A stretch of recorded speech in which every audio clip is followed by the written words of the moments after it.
l'Université d'Angers sur un programme de recherche qui explique pourquoi il y a plein de logos sur cette première page. Parce qu'on est un programme qui rassemble plusieurs universités, Tours, Angers, Lyon, une école d'architecture. On est financé par l'Agence nationale de la recherche pour essayer de voir un petit peu ce que c'est que cet objet qui nous réunit ce soir.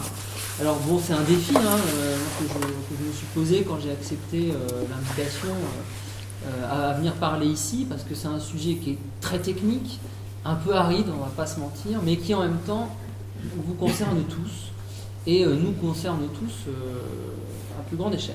Alors ce que je vous propose, c'est qu'on parte d'un cas concret. Le cas concret, c'est le suivant, c'est le propriétaire d'une maison, vous, moi, en tout cas quelqu'un qui a un désir de faire une extension à un moment donné de son habitation.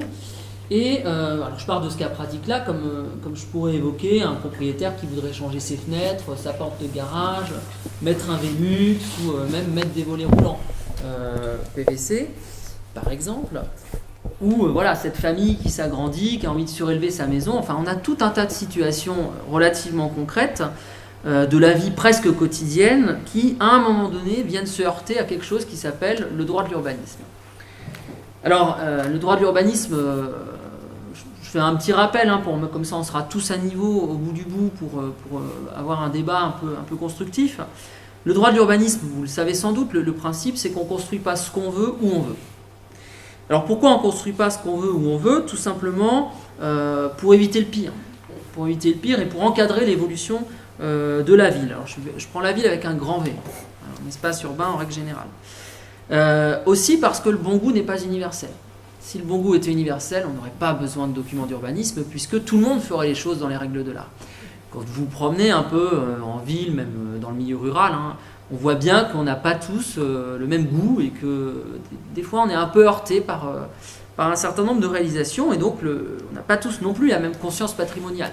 Je pense que si on faisait un sondage dans la salle et que je vous donnais, vous verrez tout à l'heure, je vais vous montrer des images qui sont pas tout à fait provocatrices, mais un petit peu exprès, où je titille un petit peu, justement pour montrer qu'on n'a pas tous la même conscience patrimoniale. Donc le droit vient encadrer tout ça, notamment pour endiguer le problème des banlieues, entre autres, des grandes villes, qui se standardisent. Donc vous me voyez arriver avec mon histoire de pavillonnaire. On a la standardisation de l'habitation et le droit vient essayer de régler tout ça. Donc on va poser ce principe-là que l'urbanisme est encadré par le droit. Et un document en particulier vient encadrer les constructions, ça s'appelle le fameux plan local d'urbanisme. Pour plus de facilité dans la suite du propos, je dirais le PLU, le plan local d'urbanisme. Alors le PLU c'est quoi? Alors, vous voyez que j'ai fait l'effort de chercher votre PLU de l'Agglo. C'est le document par excellence de la planification patrimoniale qui nous concerne tous. Alors tous, en tout cas les communes ou les communautés de communes ou communautés d'agglomération qui sont pourvues d'un tel document. Si c'est pas ça, c'est autre chose. Il y a toujours de toute façon des règles à un moment donné qui encadrent l'urbanisme. Alors c'est le document de la planification territoriale à l'échelle locale. C'est-à-dire il n'y a pas plus bas en termes d'échelle que le PLU. C'est vraiment le document le plus proche du citoyen. Au-dessus, il y en a d'autres. Il y a le schéma de cohérence territoriale dont vous avez peut-être entendu parler. Il y a tout un tas de plans régionaux, le SRADET, etc. Enfin, je vous passe les détails d'acronymes, sinon on va crouler dessous. Mais le PLU, c'est vraiment celui qui est le plus proche des citoyens et qui vient gérer donc, les autorisations d'urbanisme. Donc tout ce dont on a parlé avant, c'est le PLU qui le gère. Et le PLU, il émane d'un projet politique, d'un diagnostic, donc un projet politique qu'on exprime au regard d'un état des lieux, et il est le fruit d'un travail concerté d'un ensemble d'acteurs locaux, y compris associatifs. Voilà, il y a toute une constitution de ce document d'urbanisme pour le réaliser, et il traite toutes les thématiques. Alors c'est le transport, l'habitat, le commerce, l'environnement, le paysage, le patrimoine, etc. etc. Le PLU, c'est le couteau suisse de la planification territoriale. Il gère tout, on lui demande tout et il fait tout, pour aller vite. Il doit avoir une approche globale, une approche systémique, donc il embrasse toutes les thématiques du territoire. Il est là pour ça, il ne faut pas qu'il en oublie. Et notamment, il embrasse le patrimoine et le paysage. Alors, je fonds un peu les deux ensemble exprès. Et paysage et patrimoine, là-dedans, ce qu'il faut bien voir, c'est que ce sont des thématiques comme les autres. C'est aussi important que les déplacements, c'est aussi important que l'environnement. Donc dire qu'on fait un PLU patrimonial, ça voudrait dire, on va venir dans le cœur du sujet, qu'on fait un PLU qui spécifiquement vient traiter de cette question patrimoniale. Et c'est ça que nous, on interroge en tant que chercheurs, c'est d'essayer de savoir, à partir du moment où on dit qu'un PLU est patrimonial, est-ce que vraiment je traite du patrimoine plus que je traiterai d'une autre thématique? Alors, j'ai lâché le mot patrimoine, donc voilà, le patrimoine, oui, mais quel patrimoine? Et c'est là où j'ai mis exprès des photos qui ne font pas forcément consensus. Hein. Vous voyez, j'ai mis un cimetière de guerre, j'ai mis une unité d'habitation de Le Corbusier, le Havre, qui est inscrit patrimoine mondial de l'humanité, et puis en haut des photos plus classiques. Alors il y a Lectoure, et je crois que les deux photos sont de Lectoure dans le sud-ouest de la France. Le patrimoine, en fait, c'est un objet qui n'est pas si simple à cerner. A priori, on est tous d'accord quand on dit le patrimoine, on dit oui, c'est ancien. Je pense que si je vous montrais une photo d'une maison à pans de bois, on serait tous d'accord pour dire que c'est du patrimoine, mais il y a un moment donné où on n'est pas forcément tous d'accord. Donc le patrimoine recouvre évidemment la notion d'héritage, la notion de transmission, mais il faut aussi retenir que le patrimoine, c'est une construction sociale. C'est-à-dire qu'à un moment donné, c'est parce qu'une société au sens large dit qu'un objet est patrimonial qu'il le devient. Si on dit qu'à un moment donné, cette salle des fêtes est du patrimoine et qu'on est collectivement d'accord pour dire que cette salle des fêtes est du patrimoine, qu'à cela ne tienne, cette salle des fêtes sera un élément du patrimoine. Donc ça donne aussi l'idée que le patrimoine des uns n'est pas le patrimoine des autres. Moi, je peux trouver que des éléments sont patrimoniaux, et c'est le cas des cimetières de guerre. J'ai été marqué par ça quand je suis allé dans le nord de la France, par l'existence répétée des cimetières de guerre. Et je disais à des acteurs locaux, vous avez un patrimoine extraordinaire autour des cimetières de guerre.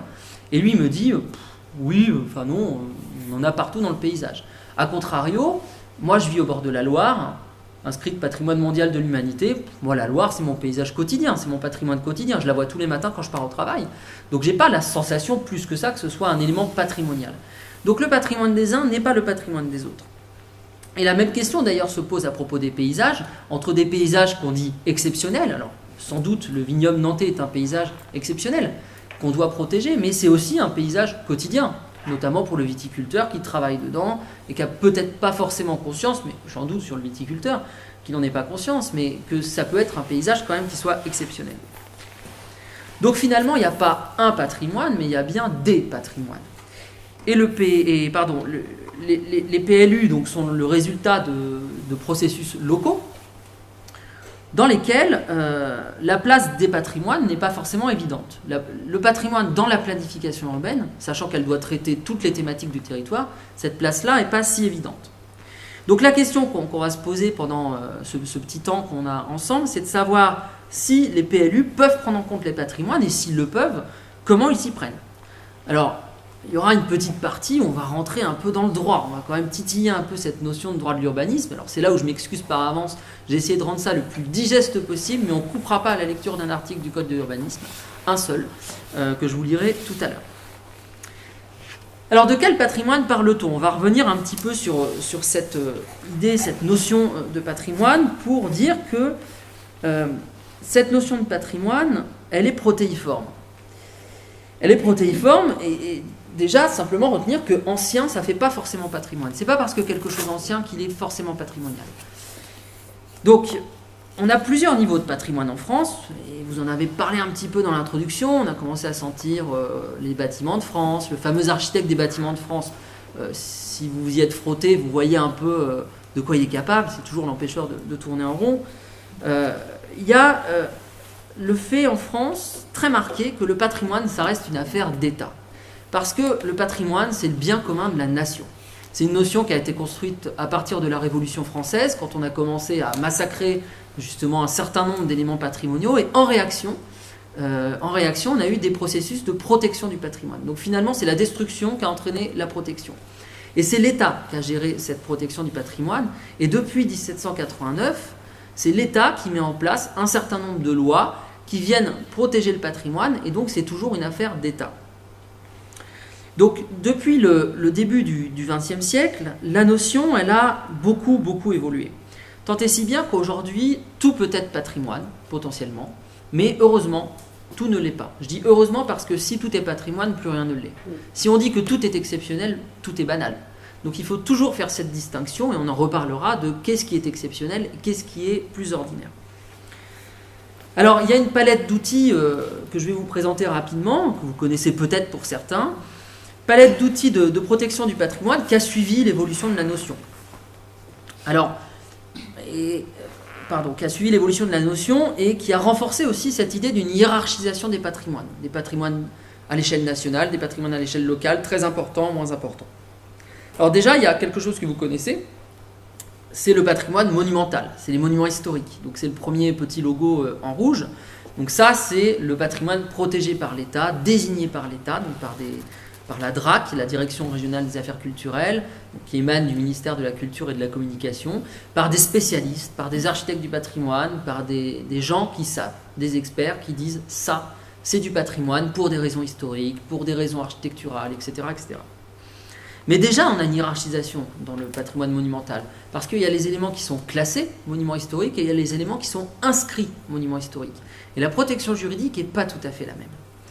Ensuite, on a les sites naturels, c'est-à-dire tout le patrimoine naturel et paysager. C'est une loi alors la première loi est de 1913, la deuxième loi sur les sites c'est 1930, et là on protège le pittoresque, on protège le paysage, qui est une notion qui n'a pas encore tout à fait émergé, on protège tout ce qui est naturel. Donc c'est là aussi des sites classés, des sites inscrits. La protection juridique n'est pas la même. Il y a les fameux périmètres de 500 mètres dans lesquels vous vous trouvez peut-être avec votre maison, qui est un périmètre qui vient protéger le joyau monumental. C'est une notion qui est un peu compliquée à saisir parce qu'en fait on ne protège pas le patrimoine à l'intérieur de ces périmètres-là, normalement. On protège le monument, on protège les perspectives sur le monument, les vues qu'on peut avoir sur ce monument. Dans la pratique, parfois c'est des bouts de ville qui sont protégés et il y a une espèce de flou entre la protection de la ville, de l'espace urbain et la protection de l'entourage du monument. Donc c'est une notion qui est un peu compliquée, qui tend juridiquement à essayer d'être un peu précisée. Il y a ensuite une loi qui est très importante en 1962, qu'on doit à André Malraux, qui est la loi sur les secteurs sauvegardés. Alors les secteurs sauvegardés, il y en a à Nantes par exemple, à Tours aussi, à Saumur, pour citer des villes qui ne sont pas trop éloignées, c'est la consécration du patrimoine urbain. C'est-à-dire qu'on prend la ville dans son ensemble, ou en tout cas le centre historique dans son ensemble, comme un élément de patrimoine. Autant les monuments historiques, on cible localement, ponctuellement, un certain nombre d'éléments dont on dit qu'ils sont du patrimoine, mais c'est très ponctuel, autant le secteur sauvegardé embrasse toute la ville. Et dit la ville, l'ensemble urbain, c'est-à-dire les vides et les pleins, les petites maisons et les places, les rues, ça forme un élément patrimonial, et c'est la valeur d'ensemble qui prévaut sur la valeur du monument ponctuel. Donc c'est extrêmement important, cette idée-là, c'est ce qui commence à faire entrer dans les mentalités le fait qu'un ensemble urbain peut être patrimonial. Et c'est complété en 1983 par les ZPP-AUP, alors ça c'est très barbare comme acronyme, les zones de protection du patrimoine architectural, urbain et paysager, qui seront transformées en 2010 en aires de mise en valeur de l'architecture et du patrimoine, c'est la même chose quasiment, qui sont là aussi des éléments qui viennent protéger non seulement le patrimoine urbain, mais aussi potentiellement le patrimoine paysager. Et là, ça y est, on embrasse toutes les facettes de la notion de patrimoine. C'est-à-dire qu'on est parti d'un monument, de quelque chose de très ponctuel, pour arriver dans les années 80 au territoire. On peut patrimonialiser le territoire et dire finalement, ce territoire-là, c'est du patrimoine. Le paysage du vignoble nantais, alors je ne sais pas si c'est le cas, je ne sais pas s'il y a un document de protection spécifique, mais on pourrait dire le paysage du vignoble nantais, c'est du patrimoine, c'est-à-dire la relation entre la vigne, l'habitat, les villages. On pourrait dire que tout ça, c'est du patrimoine et le ranger dans un de ces documents de protection du patrimoine. Aujourd'hui, tout ça est fondu, alors ça a rebougé en 2016, tout ça est fondu dans ce qu'on appelle les sites patrimoniaux remarquables, les SPR. Alors l'objectif, c'était de sortir des acronymes et puis finalement, tous les experts parlent de SPR, donc on a complètement raté le coche. Donc les sites patrimoniaux remarquables, qui sont un peu plus parlants et qui regroupent un peu tous ces outils-là. Donc tout ça, ce sont des outils qui existent et qui sont spécialisés, entre guillemets, sur la notion de patrimoine, et qui montrent bien qu'en fonction des contextes, on n'appréhende pas tout à fait le patrimoine de la même façon. Et puis surtout, le patrimoine, et on va revenir à cette notion-là, on le confronte à d'autres choses, on le confronte à des enjeux, on le confronte à l'histoire locale, on le confronte aussi à des enjeux de développement urbain. Qu'est-ce qu'on veut faire de la ville ?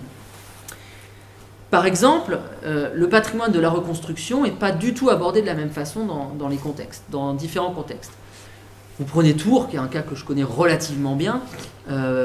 Tours, on a la reconstruction dans la ville qui est enserrée entre deux parties de ville très anciennes, Renaissance, Moyen-Âge, Renaissance. Il est évident que le patrimoine de la reconstruction à Tours, je ne vais pas dire qu'il n'intéresse pas beaucoup, mais on a des joyaux patrimoniaux qui l'entourent. Donc finalement, la reconstruction, oui, c'est là parce qu'il y a eu la guerre. Le Havre, la reconstruction, c'est autre chose. C'est un élément patrimonial très fort. En plus, c'est un seul architecte, Auguste Perret, qui a réalisé cette reconstruction. Et du coup, ça a une valeur patrimoniale beaucoup plus forte. Mais si au Havre, on avait toujours une ville Renaissance qui existait, peut-être que la reconstruction ne serait pas du tout reconnue de la même façon.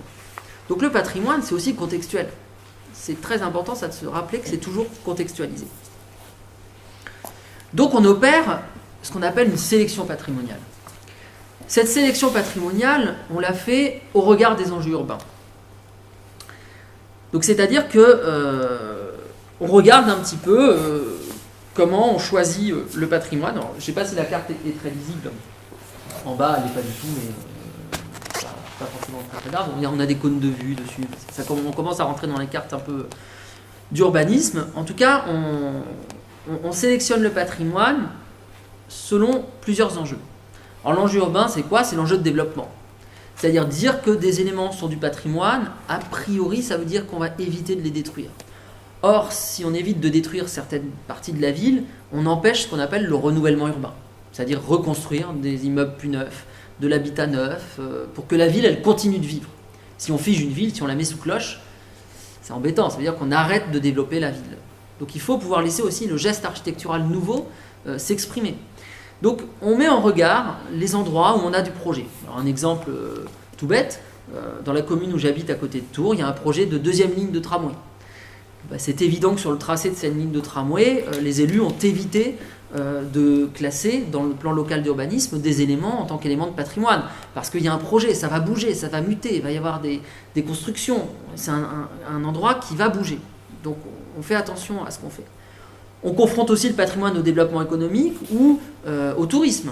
Alors là, c'est l'inverse. Le tourisme, le Val-de-Loire, patrimoine mondial de l'humanité, on fait attention à ce qu'on fait. On prend soin de nos paysages, on prend soin de notre patrimoine parce que c'est un agrégateur de flux extraordinaire. On a des touristes qui viennent en masse visiter les châteaux de la Loire. Donc vous imaginez bien que si demain je mets des barres d'immeubles à côté des châteaux de la Loire, je gâche mon paysage et a priori mes touristes. Donc il faut aussi que je mette le curseur à un endroit. Et puis le patrimoine et les risques naturels. Si je suis dans une vallée inondable où je ne peux plus construire parce qu'il y a un document qui s'appelle le PPRI, le plan de prévention au risque inondation, qui peut empêcher de construire au nom du risque inondation, finalement, pourquoi pas dire que les constructions qui existent sont du patrimoine ? De toute façon, je ne peux plus rien faire dans cette partie de l'espace, donc je ne perds pas grand-chose à dire que c'est du patrimoine. Donc on met toujours le patrimoine au regard d'autres éléments.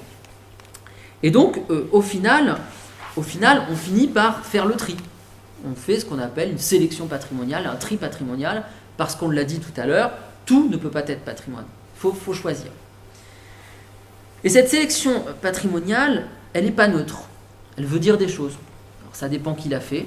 Déjà, ça pose la question de est-ce que c'est l'expert qui dit ce qui est du patrimoine ? Moi, j'ai un regard sur ce qu'est le patrimoine, mais je ne suis pas architecte, je suis géographe de formation. L'architecte du patrimoine, il va avoir un regard, il va dire « moi, je sais ». Il y a aussi ce qu'on appelle, vous connaissez peut-être, le service patrimoine et inventaire dans les régions, qui émanent des directions régionales des affaires culturelles, qui sont des sachants, qui sont des historiens, qui, eux, ont un regard d'historiens qui posent sur le territoire et qui leur permet de dire « ça, c'est du patrimoine » parce qu'il y a un certain nombre de critères scientifiques et historiques qui me permettent de le dire. Mais peut-être que vous, habitants, vous allez dire aussi cet endroit-là, c'est du patrimoine parce qu'il y a toute la mémoire collective du village. Est-ce qu'il y a une place à Saint-Fiacre ou un bâtiment qui n'est pas forcément très beau, qui n'est pas forcément très vieux, mais qui cristallise, ça peut être un café par exemple, je vous dis ça parce que je suis passé devant un café à Saint-Fiacre en arrivant, pourquoi pas dire ce café-là, il cristallise toute la vie de la commune depuis des générations, donc c'est un élément du patrimoine local. L'expert vous dira aucune valeur. Mais vous, habitants, votre valeur, enfin votre expertise d'habitant va dire si, c'est un élément de la mémoire, donc ça peut être du patrimoine. Donc le patrimoine, c'est pas qu'une affaire d'experts, c'est une affaire de différents regards. Et ce qui est difficile dans le choix et dans la sélection qu'on va faire du patrimoine, c'est de se faire rencontrer ces regards. De faire en sorte que le regard de l'expert rencontre le regard de l'habitant, de l'usager, de l'élu, du technicien. Tous ces regards-là doivent essayer de se rencontrer pour définir collectivement ce qui est ou ce qui n'est pas du patrimoine. Donc, dans un plan local d'urbanisme, parce qu'on va quand même venir à notre PLU, ce choix de dire dans le PLU ce qui est du patrimoine, c'est déjà une stratégie locale, une stratégie des acteurs locaux. Alors je suis désolé pour les élus qui sont dans la salle, je vais parler de stratégie d'élus, etc., mais pas spécifiquement sur Saint-Fiacre, parce que je n'ai pas regardé en détail le PLU de Saint-Fiacre. Mais dire dans un document d'urbanisme que tel bâtiment, telle zone, telle séquence, c'est du patrimoine, c'est déjà faire de la planification urbaine en disant bah, là on ne touche pas, ou là on fait évoluer dans une moindre mesure. Le PLU, ça peut être un support de cette patrimonialisation. Alors vous avez vu quand je vous ai parlé de tous les outils qui existaient, c'était pour vous montrer que le PLU c'est pas un outil exclusif, il y a plein d'autres outils qui savent gérer le patrimoine et qui sont même faits pour ça. Le PLU, encore une fois, c'est un outil d'urbanisme général, c'est du droit commun, c'est de la planification territoriale qui gère tout. Et ça peut gérer le patrimoine, comme on l'a dit. Alors, faut pas que je me perde. Mettre du patrimoine dans le PLU, c'est possible en tant qu'élément de diagnostic, connaître pour agir, ça c'est la base. Il faut connaître son territoire avant de savoir ce qu'on en fait. En tant qu'élément de projet, c'est-à-dire comment essayer d'intégrer l'existant dans le projet urbain, comment intégrer les nouvelles constructions, et en tant qu'élément à gérer. Donc de la gestion à la protection, où est-ce qu'on peut placer le curseur? Gérer et protéger, c'est pas tout à fait la même chose. Gérer l'évolution ou protéger le bâtiment. Donc il y a de multiples façons d'identifier ce qu'est le patrimoine. C'est la première étape. Dans le plan local d'urbanisme, vous avez compris, la première chose, c'est de se mettre d'accord sur qu'est-ce qui est patrimoine ou qu'est-ce qui n'est pas patrimoine. Et ça, c'est la première étape, c'est identifier ce qui fait patrimoine. Et là, nous, ce qu'on s'est rendu compte avec mes collègues chercheurs dans les différents plans locaux d'urbanisme qu'on a regardés, une trentaine en France à peu près, plutôt sur des grandes villes, on s'est rendu compte qu'il y avait plein de méthodes pour identifier les patrimoines. Donc il y a plusieurs méthodes, alors, des inventaires qui peuvent être faits par des experts, des repérages qui peuvent être faits, alors moi j'ai vu des repérages faits par des élus, qui sont accompagnés par des agences d'urbanisme ou des agences privées, mais on les accompagne et c'est eux qui font le repérage. Des associations locales, ça aussi c'est important, on fait appel aux associations locales pour dire, vous qui avez un regard d'érudits locaux, c'est quoi le patrimoine pour vous? Ça dépend aussi des moyens et des compétences qu'on y met. Ça coûte cher. Ça coûte cher. Un PLU, de toute façon, ça coûte cher. Mais quand en plus on rajoute une couche patrimoniale, ça coûte cher. Parce que ça veut dire qu'il faut qu'on ait des compétences derrière pour venir identifier le patrimoine. Des architectes, des historiens, des géographes, si on est capable, des experts, des habitants, on en parlait tout à l'heure. Il y a aussi des questions d'échelle. Alors ça, on reviendra sûrement sur cette question d'échelle. Aujourd'hui, on parle de PLUI. On a rajouté ce petit I à côté. Vous êtes concerné sur l'agglo de Clisson. Le PLUI, c'est le PLU intercommunal. Aujourd'hui, la loi Allure sur le logement de 2014 a dit on ne fait plus de PLU communaux, on fait des PLU intercommunaux. Alors, cette galère-là va parler à tous les élus dans la salle, les PLU intercommunaux. Faut se mettre d'accord en fait, c'est ça qui est compliqué. On rassemble plusieurs communes et on essaye de trouver une position commune, un consensus sur un projet de territoire. Et donc évidemment, le repérage dans un PLU communal, il ne se fait pas de la même façon que dans un PLU intercommunal. Pour vous donner un exemple, si ici à Saint-Fiacre-sur-Maine, vous avez une grange du XVIIe siècle, et c'est la seule dans la commune que vous avez, bien sûr, elle a une valeur patrimoniale. C'est facile à argumenter, elle est rare. Si dans l'agglomération, sur le PLUI, des granges 17e, il y en a 20, il y en a 30, c'est pas sûr qu'on dise que celle de Saint-Fiacre soit exceptionnelle, puisque finalement c'est une parmi une trentaine sur le territoire de l'agglomération. Donc vous voyez que déjà avec l'échelle à laquelle on repère le patrimoine, on ne va pas repérer la même chose. à l'échelle de la commune qu'à l'échelle de l'intercommunalité. Alors pour vous donner un exemple d'intercommunalité taille XXL, c'est comme ça qu'on les appelle, le Pays Basque, c'est 154 communes. 154 communes. Comment on repère du patrimoine à l'échelle de 154 communes? Comment on fait pour dire ce qui est patrimoine alors qu'on a des communes balnéaires, qu'on a des communes à l'intérieur des terres? La Touraine du Sud, c'est 54 communes. Ici, je ne sais pas combien c'est de communes, d'ailleurs à Clisson, 16 communes. Bon, c'est déjà plus réduit. Mais déjà, mettre 16 communes d'accord sur un positionnement, sur la définition du patrimoine, jusqu'où ça va temporellement, qu'est-ce qu'on prend en compte dans la nature du patrimoine, les loges de vigne, les maisons, etc., c'est pas forcément évident. Les questions d'enjeux, on en a parlé tout à l'heure, quels enjeux les élus vont se fixer dans ce PLU intercommunal ou ce PLU communal pour dire est-ce qu'on protège, est-ce qu'on gère, est-ce qu'on aménage, qu'est-ce qu'on en fait? C'est aussi une question à se poser. Et puis, les représentations qu'on se fait du patrimoine. Là aussi, je boucle la boucle avec ce que j'ai dit tout à l'heure. Le patrimoine exceptionnel, d'accord, mais il y a aussi le patrimoine de proximité, qu'on appelle aussi le petit patrimoine. J'aime pas trop, c'est un peu péjoratif de dire le petit, comme s'il y avait le grand patrimoine. Le petit patrimoine, c'est vos maisons, c'est les loges de vigne, c'est les moulins, les lavoirs, etc.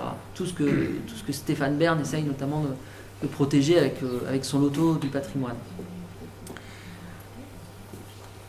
Donc, qui le fait?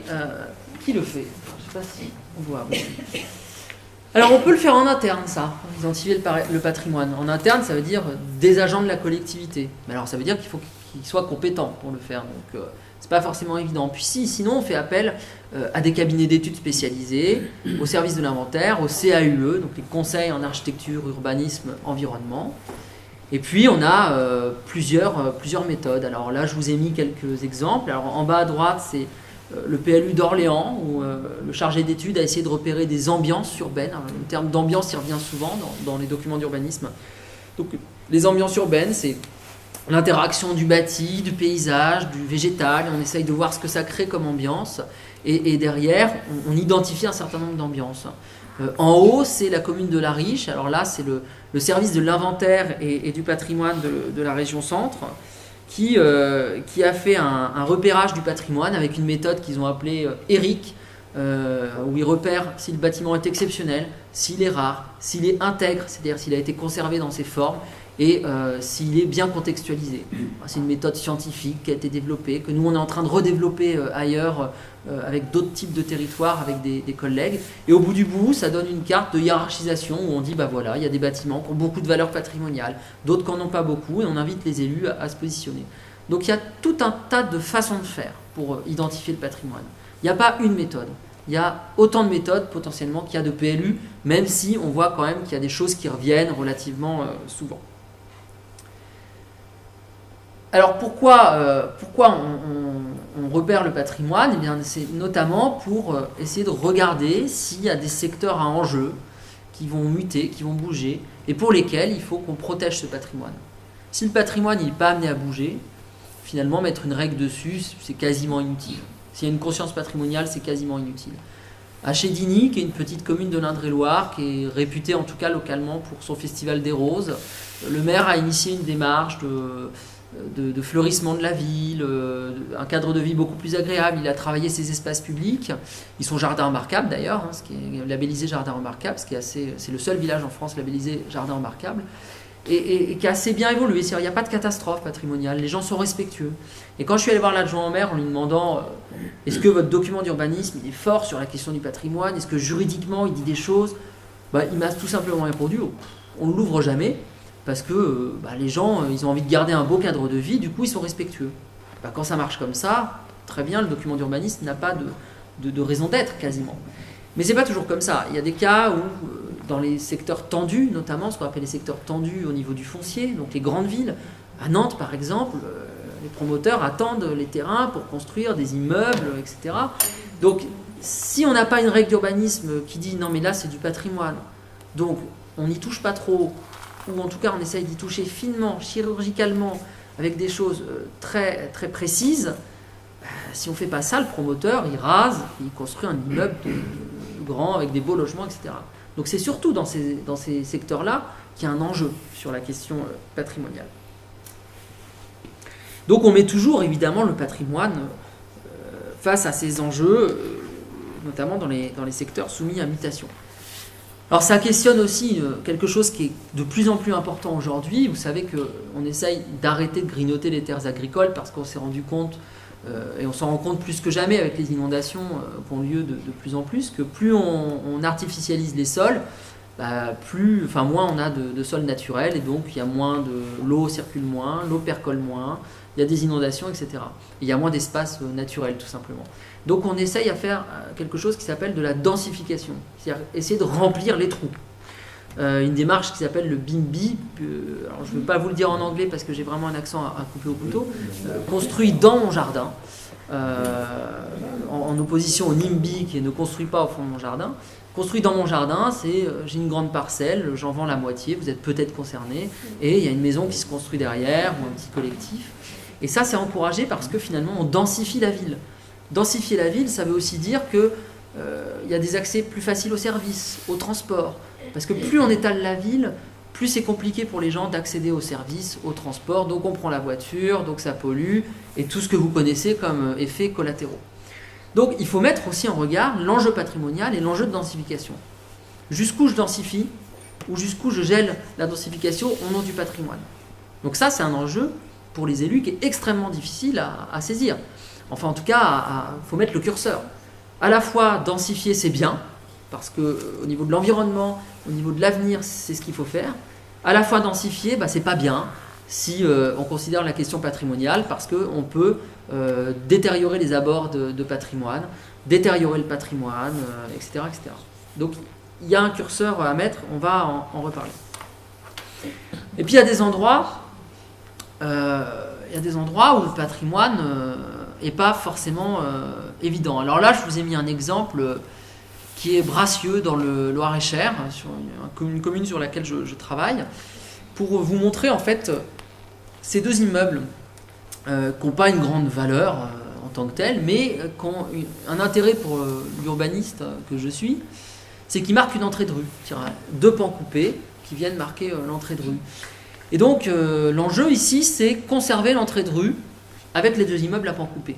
Est-ce que ça veut dire qu'il faut que je conserve à tout prix ces deux immeubles, sachant que l'immeuble de gauche est abandonné, qu'il est en train de tomber en ruine, que l'immeuble de droite, il n'y a plus de façade commerciale et qu'il est assez détérioré? Est-ce que l'enjeu pour l'élu sera de conserver les immeubles? Ma réponse à moi, mais elle n'engage que moi, c'est pas forcément, tant qu'on garde l'esprit de l'entrée de rue. C'est-à-dire que si j'ai un promoteur qui devait venir et construire ici, on lui dirait, il faut respecter l'entrée de rue, il faut reproduire le pan coupé, parce que la valeur patrimoniale de ces immeubles, elle est contextuelle. Elle marque l'entrée de rue, c'est tout. À partir du moment où on restitue l'entrée de rue et on fait les choses dans le respect de ce langage, de ce vocabulaire urbain, je pense qu'on sauvegarde l'esprit patrimonial, sans sauvegarder le bâtiment. Vous voyez ce que j'entends, c'est que c'est pas, le patrimoine, c'est pas forcément ne pas casser un bâtiment, ça peut être respecter l'esprit, faire dans le respect d'eux. Donc ça, c'était un exemple un peu contextuel. Alors, le casse-tête patrimonial, je ne sais pas trop comment appeler cette diapositive. J'ai pris un exemple très concret de la commune où je réside à côté de Tours, où on a un patrimoine qui n'est pas du tout évident, parce qu'on est sur une commune qui a connu des bouleversements urbains. Donc on a à la fois des anciennes fermes du 17e qui sont au milieu des immeubles des années 70. Vous voyez que sur la photo du haut, au milieu, il y a une petite longère, à côté il y a la ZUP. On est dans des cassures d'échelle comme ça dans cette ville, donc là c'est un casse-tête. On est dans la dentelle pour faire un PLU patrimonial, pour aller chercher où est le patrimoine là-dedans. C'est vraiment un travail de dentelle qui a été fait. On a fait un repérage du patrimoine là-bas, mais ça a été compliqué de définir des règles en disant mais quel est le sens de mettre une règle sur cette petite maison à côté de la ZUP alors que son environnement est déjà dégradé? Est-ce que c'est pas plus intéressant de la raser et de construire un immeuble? Et la réponse à avoir, à mon sens, c'est en tout cas la réponse que le chargé d'études avait eue au maire, c'était de dire, monsieur le maire, ça dépend de l'histoire que vous voulez raconter. Et le patrimoine, c'est aussi ça, c'est une histoire qu'on se raconte, c'est un récit, c'est la mise en récit de la ville. La Riche, c'est une commune maraîchère, c'est lié à l'histoire du maraîchage. Mais on est aux portes de Tours, donc évidemment, il y a une pression foncière qui a été telle qu'on a eu beaucoup de constructions. Aujourd'hui, qu'est-ce que le maire veut raconter? Si le maire veut raconter l'histoire d'un centre-ville dynamique qui se développe, il ne va pas garder sa petite maison du maraîcher. Il va dire, il faut que je renouvelle mon centre urbain, il faut que je me développe, je suis une ville périurbaine, je l'assume. Si le maire il veut raconter le passé maraîcher de la ville, alors il va garder des éléments qui rappellent ce passé maraîcher en disant, j'assume mon identité de passé maraîcher. Je n'ai pas encore prononcé ce mot-là, identité. Mais ça aussi, c'est extrêmement important. Dans les PLU, on cherche à conserver peut-être parfois plus l'identité du territoire que le patrimoine. Mais le patrimoine, c'est le support de l'identité. D'accord? C'est peut-être un peu compliqué tout ce que je dis, puis surtout, je vais assez vite. Le PLU au PLUI, encore une fois, c'est pas une simple question d'échelle. Alors, on embrasse la complexité des échelles. Le géographe adore les échelles. On adore les questions d'échelle. Du micro, la façade, l'arbre unique, l'arbre ponctuel, l'arbre remarquable, le jardin. Et puis on va au macro, le grand paysage. La Loire, par exemple, c'est du grand paysage. Le paysage urbain, c'est-à-dire un front bâti, par exemple, qui va s'étendre sur 500 mètres. Les quais de Loire à Orléans, c'est un front bâti. Donc, comment on travaille ces notions-là? Faut avoir les deux lectures, en fait. Il faut avoir la lecture micro et la lecture macro. Et finalement, ce qu'on remarque, notamment dans les PLUI, c'est que le paysage et le patrimoine, c'est fédérateur. C'est fédérateur parce que les élus s'y retrouvent. Je suis actuellement un PLUI qui est en cours de constitution sur un territoire que vous ne connaissez pas, mais si je vous dis le nom du territoire, vous saurez le situer, c'est la communauté de communes du Grand Chambord. Ils ont une locomotive énorme qui s'appelle Chambord, ils en ont une deuxième énorme qui s'appelle une centrale nucléaire, qui en termes économiques ramène pas mal d'argent, et ils sont 17 communes, avec 3 unités paysagères, la Sologne, le Val-de-Loire, et la troisième m'échappe, mais on est plus sur le début de la Touraine. Comment on met des élus d'accord qui n'ont pas les mêmes enjeux? Ceux qui sont sur la Loire n'ont pas les mêmes enjeux que ceux qui sont dans la Sologne. Eh bien, ils ont fait le choix de prendre le patrimoine et le paysage comme étant des éléments fédérateurs de leur identité de territoire, aussi parce que grâce à ces éléments-là, ils racontent un territoire. Ils racontent un territoire. C'est un territoire administratif, c'est un découpage administratif, c'est une communauté de communes qui n'existe que sur le papier. Et le patrimoine et le paysage permet de justifier, de créer une identité sur ce territoire qui n'est à la base qu'un découpage administratif. Et ça, c'est passionnant, parce que ça veut dire qu'on peut raconter une histoire de territoire avec le patrimoine. On peut manipuler aussi le patrimoine pour raconter l'histoire qu'on veut. C'est à double tranchant. On va passer à la partie un peu plus technique, un peu plus ardue, que je vais essayer de vous rendre un peu mangeable. Maintenant qu'on a un peu évoqué cette notion de patrimoine, qu'on a évoqué l'identification de ce patrimoine, les enjeux qu'il y a autour de ce patrimoine, on va se poser la question de comment on le protège dans un plan local d'urbanisme. Juridiquement, comment ça marche? Alors je vais revenir à mon affaire d'extension de maison. Si l'habitation concernée par l'extension, par la véranda, par le garage ou je ne sais quoi, est dans une zone patrimoniale définie dans le PLU, alors une série d'outils juridiques peut se mettre en œuvre pour encadrer son évolution. Et on a toute une palette d'outils dans le PLU qui permet de protéger cette maison. Et c'est là qu'on va rentrer dans le vif du sujet et où déjà je vais avoir plus de texte. Il y a un article dans le Code de l'urbanisme qui est l'article L151-19 du Code de l'urbanisme que vous pouvez retrouver sur un site qui s'appelle Légifrance, dans lequel vous avez tous les codes à disposition, qui permet de prendre en compte juridiquement le patrimoine. Alors qu'est-ce qu'il raconte? Il dit, je vous le lis, il est indiqué mais c'est peut-être petit, le règlement, donc du PLU, le règlement peut identifier et localiser les éléments de paysage et identifier, localiser et délimiter les quartiers, îlots, immeubles, bâtis ou non bâtis, espaces publics, monuments, sites et secteurs à protéger, à conserver, à mettre en valeur ou à requalifier pour des motifs d'ordre culturel, historique, architectural et définir le cas échéant les prescriptions de nature à assurer leur préservation, leur conservation ou leur restauration. Alors il est mastoc, il y a beaucoup de mots, une tournure de phrase un peu compliquée, mais c'est à partir de cet article-là qu'on peut déclencher tout un tas d'outils dans le PLU pour protéger le patrimoine. Alors déjà, il faut faire attention aux mots. Le PLU peut identifier le patrimoine. Il le peut, mais il ne le doit pas nécessairement. c'est une faculté. En droit, il faut distinguer, alors, je ne suis pas juriste, mais je travaille avec beaucoup de juristes, donc je commence à rouler ma bille dans le domaine. Il faut distinguer le verbe pouvoir de devoir. Je peux le faire, ça veut dire que je ne suis pas obligé de le faire, mais que j'en ai la possibilité. Je dois le faire, là j'ai une notion d'obligation. Donc le PLU n'est pas obligé d'identifier le patrimoine et de le protéger, mais il peut le faire. C'est ça qui est intéressant, c'est que cet article, il ouvre la possibilité de, mais il laisse quand même une liberté à la collectivité de savoir s'ils le font ou pas et jusqu'où ils le font. Il y a vraiment un choix qui est laissé, une liberté d'action qui est laissée à la collectivité, au nom de quoi? Au nom de ce qui s'appelle la décentralisation, c'est-à-dire la libre administration des collectivités locales. Donc il peut le protéger, il peut l'identifier, localiser, mais là aussi il n'est pas obligé. On pourrait dire, moi je dis que dans le PLU il y a du patrimoine, mais je ne le localise pas sur une carte. Je dis qu'il y en a. Je dis à peu près ce que c'est, mais je ne le localise pas. Mais je peux aussi aller très loin, et je peux mettre une croix sur la parcelle où j'estime qu'il y a du patrimoine. Là aussi il y a un curseur qui peut être placé de façon très différente. Donc ça laisse là le choix à la collectivité de gérer son patrimoine et de voir comment elle veut faire pour le faire. Cela dit, là c'est le cas où tout va bien. C'est on dit la collectivité a le choix de dire il y en a pas, je l'identifie pas. Il faut quand même noter que par principe, comme on l'a dit tout à l'heure, un document d'urbanisme comme le PLU doit traiter du patrimoine, mais comme il traite les autres thématiques. Si un PLU ne traitait pas de la thématique de la mobilité, le préfet viendrait dire « Attendez, c'est pas sérieux là, vous ne traitez pas de la mobilité dans votre plan local d'urbanisme ». On pourrait dire la même chose du patrimoine.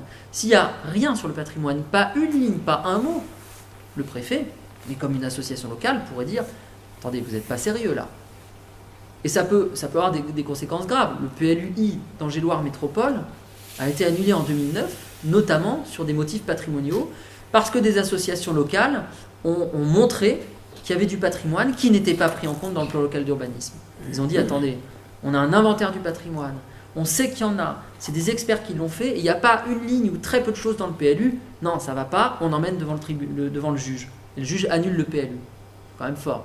Donc ils ont dû refaire le PLU, et ils ont été obligés de mettre du patrimoine dans leur PLU. Donc la marge de manœuvre et la liberté qui est laissée aux collectivités locales, elle est à relativiser. Une collectivité locale, elle ne peut pas dire « il n'y a rien sur mon territoire ». C'est difficile. C'est même dangereux pour la collectivité de rester silencieuse, sauf à prouver qu'elle n'en possède pas.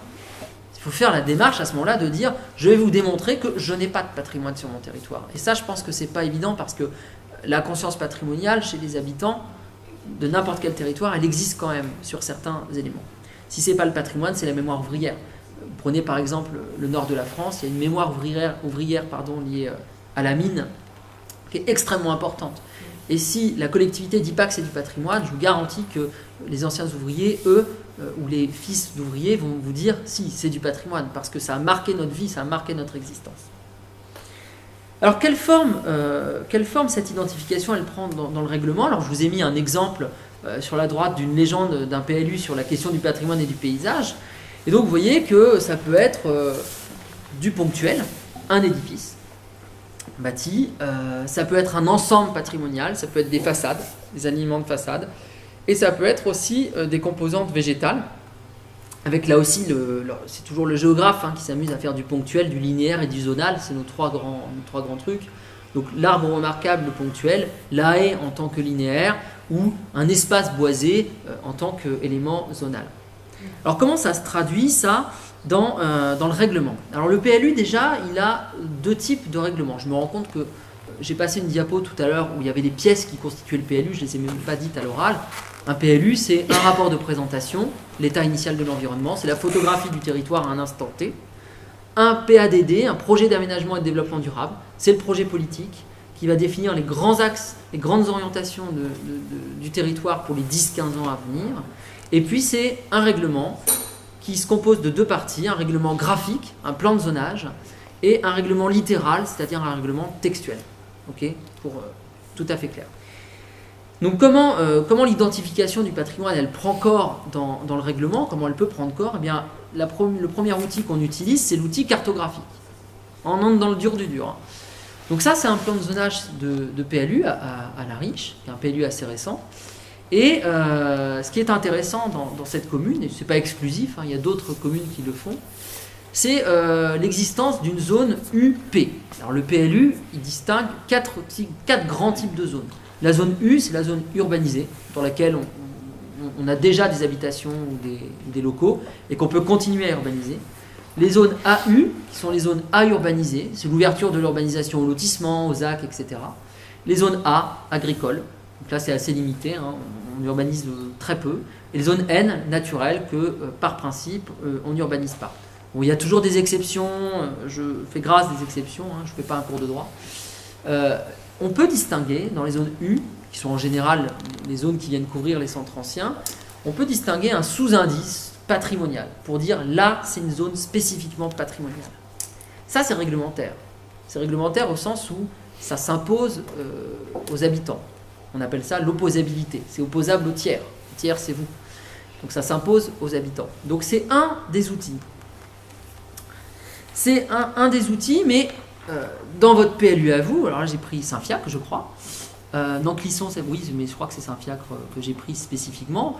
J'ai regardé un petit peu votre PLU, il n'y a pas de zone UP. Il y a des zones UA, etc., mais il n'y a pas de zone UP. Pour autant, c'est pas parce qu'il n'y a pas de zone UP qu'il n'y a pas de patrimoine dans la zone. Alors, j'ai pas réussi à accéder au règlement textuel, qui ne doit pas être en ligne encore, peut-être, mais c'est pas parce qu'il n'y a pas de sous-indice patrimonial que le patrimoine n'existe pas. Donc on peut préciser UP comme patrimonial, mais on peut aussi avoir une zone U dans laquelle le patrimoine peut être pris en compte dans le règlement sans être indiqué sur le plan de zonage. Vous voyez la subtilité un petit peu. On a aussi des zones classiques, alors je ne sais pas si on voit bien à l'écran, dans lesquelles ce que je montre au bout de la flèche, c'est des petites étoiles. Et donc ça c'est le PLU de Rennes qui a pastillé avec des petites étoiles des bâtiments. Et chaque bâtiment avec une petite étoile, c'est un bâtiment relevé comme étant du patrimoine. Donc là, on est sur du ponctuel. Le PLU de Tours a fait pareil dans un quartier 19e. Ils ont mis une petite hachure sur le bâtiment pour dire ça, c'est un élément de patrimoine. Mais on est bien sur le bâtiment, le ponctuel. Donc on a une diversité de pratiques, puisqu'il n'y a pas de règlement national, normé à l'échelle nationale. Chacun fait un peu comme il veut. Alors, ce qui fait que parfois on se retrouve avec des zones UAPI, qui peut être une zone U, une zone UA comme la première partie du centre-bourg, P comme patrimonial et I comme inondation. On arrive à des trucs parfois complètement bizarres, un peu compliqués à comprendre pour vous, même pour nous qui sommes dans le domaine. Des fois, on s'arrache un peu les cheveux. Un autre outil qu'on utilise, qui sera plus parlant, c'est la fiche patrimoine. Dans le PLU, peut faire des fiches patrimoniales qui peuvent avoir plusieurs statuts. Alors une fiche, voilà, c'est une photo, l'adresse, la référence cadastrale, quelques éléments d'information. Là, je vous ai mis deux exemples qui ne sont pas lisibles sur le deuxième, et je m'en excuse. Le PLU d'Aubonne dans le 95 et à nouveau le PLU de La Riche, parce que je l'ai bien étudié de fond en comble. Ce qu'il faut distinguer sur la fiche, c'est que en fonction de sa place dans le PLU, elle n'a pas le même statut. On peut avoir des fiches indicatives, informatives, comme c'est le cas sur la fiche de gauche. La fiche de gauche, elle nous dit quoi? Elle nous dit voilà, là on a un bâtiment intéressant, c'est du patrimoine, il est situé à tel endroit, c'est du patrimoine parce qu'il est de telle époque, il y a des mots des natures, il y a une architecture particulière. Ok.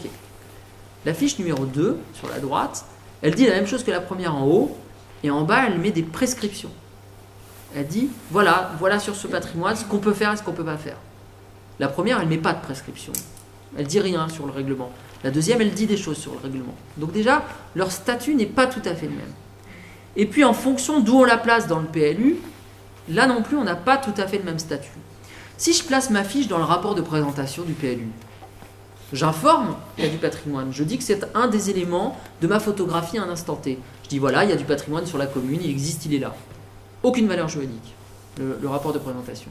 Aucune valeur juridique pour vos autorisations d'urbanisme. Si je la place dans le corps du règlement, c'est-à-dire à la fois sur le document graphique et dans le règlement écrit, là j'ai un impact juridique fort, puisque ça s'impose à vous, ça s'impose aux habitants. Si je la place en annexe du règlement, Je n'ai pas tout à fait le même statut. Je suis juridiquement beaucoup moins fort. Donc là, il y a un curseur à placer en fonction du désir de la collectivité d'être fort ou non sur le domaine du patrimoine. Je contrains beaucoup, je contrains pas beaucoup les habitants.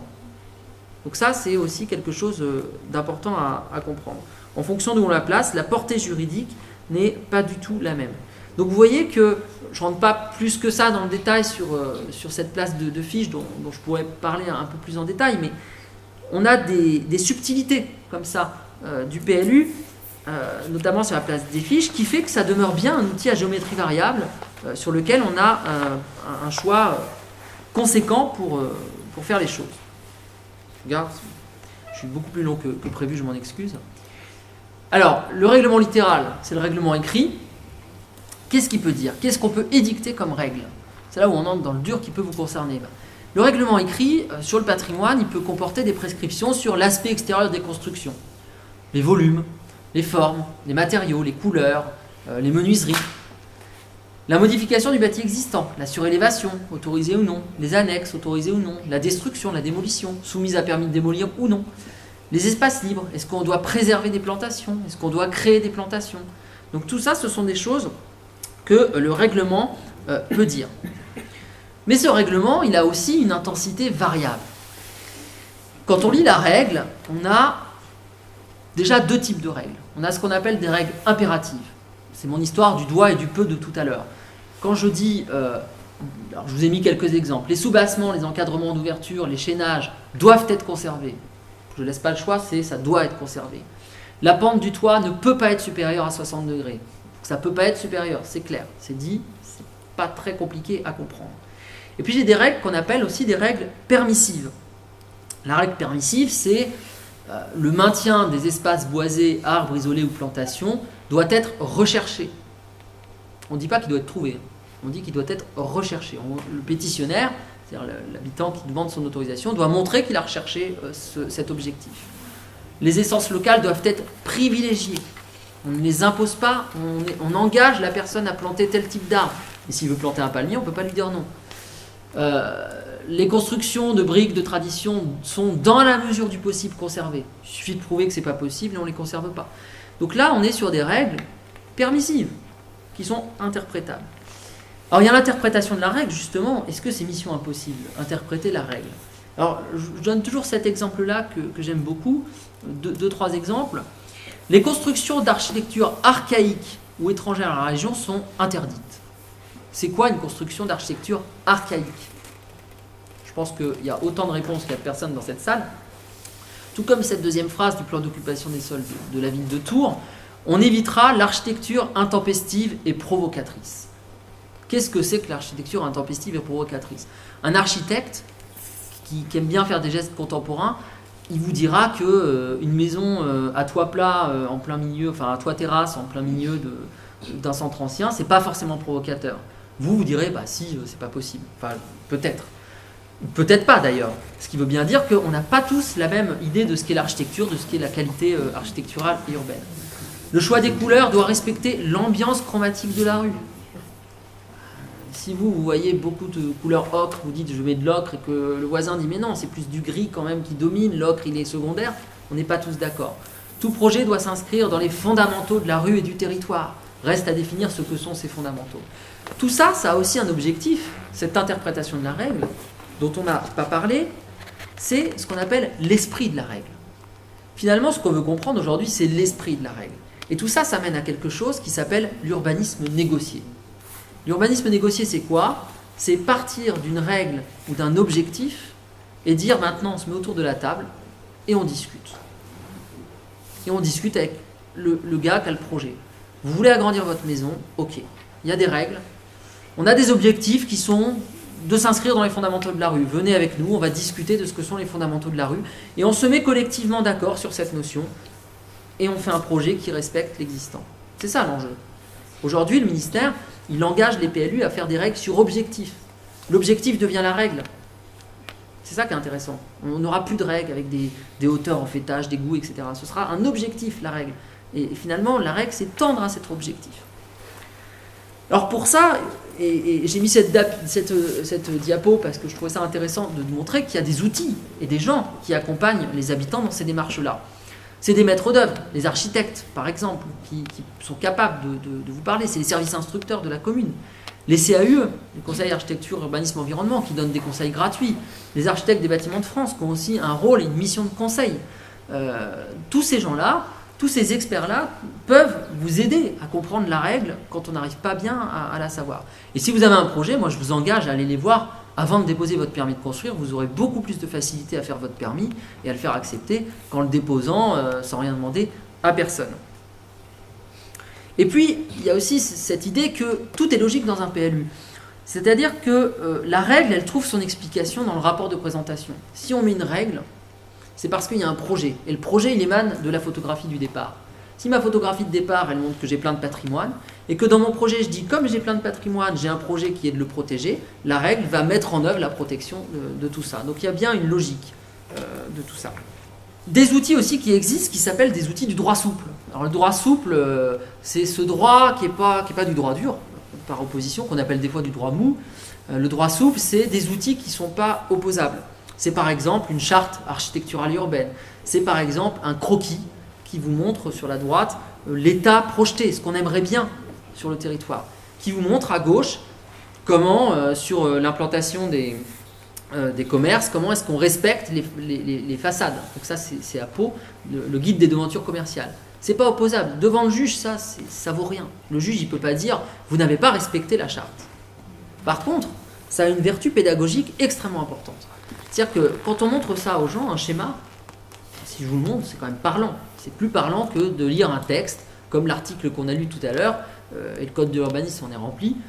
Donc la plus-value de ces schémas-là, c'est la médiation qu'on fait autour du patrimoine. Comprendre ce qu'est le patrimoine, comprendre pourquoi on embête les gens avec des règles, je vous garantis que quand les gens comprennent, enfin je vous garantis, en tout cas on l'a vu dans nos travaux, quand les gens comprennent la règle, et ben ils respectent le patrimoine. Si on ne comprend pas la règle, on n'a pas envie de respecter. Si on a des schémas qui nous montrent vers quoi on peut aller, comment est-ce qu'on peut imaginer le projet, c'est quoi respecter le patrimoine, et ben on va être plus engagé à essayer de le respecter, même s'il y a un surcoût, parce qu'il y a un surcoût sur le patrimoine. Mettre des fenêtres en bois, c'est plus cher que de mettre des fenêtres en PVC. Mais dites-vous bien que de mettre des fenêtres en bois, votre bâtiment, il acquiert une plus-value, y compris financière, que si vous mettiez des fenêtres en PVC avec un coffrage volet roulant. Ça, c'est une évidence. Mais sur le moment, il faut dépenser plus d'argent. Donc au final, j'en arrive à ma conclusion. Enfin, retenons que même si il peut être contraignant pour les propriétaires, parce que oui, le patrimoine, encore une fois, ça peut être une contrainte. Même s'il est contraignant, le droit est là pour veiller à ce que les choses se fassent dans le respect de l'existant, dans le respect du patrimoine. C'est ça l'objectif. Et donc, les patrimoines trouvent bien leur place dans le PLU, mais ils pourraient trouver leur place ailleurs. Dans un secteur sauvegardé, une AVAP, les outils que je vous ai décrits tout à l'heure. Donc le PLU a de la souplesse, on l'a vu, hein, il est malléable, les élus peuvent mettre le curseur, et tout est question de dosage en fait. Où est-ce que je place le curseur dans l'identification? Où est-ce que je place le curseur dans la protection? Jusqu'où je vais dans la règle? Est-ce que je vais dans le très contraignant, au risque qu'elle ne soit pas appliquée? Parce qu'une règle qui est très contraignante, elle n'est pas acceptée. Si elle n'est pas acceptée, elle n'est pas appliquée. Il faut vous dire que le nombre de travaux sans autorisation est assez incroyable, et quand un propriétaire fait des travaux sans autorisation, potentiellement il ne se passe pas forcément grand-chose. Donc si on met le curseur un peu plus bas, mais que par contre on a une politique pédagogique intéressante de médiation, bah peut-être qu'on va gagner en qualité à la place d'une règle hyper dure qui n'est pas respectée. Donc tout ça, c'est un curseur qui est très très fin à placer, et nous c'est précisément ce qu'on étudie dans notre programme de recherche.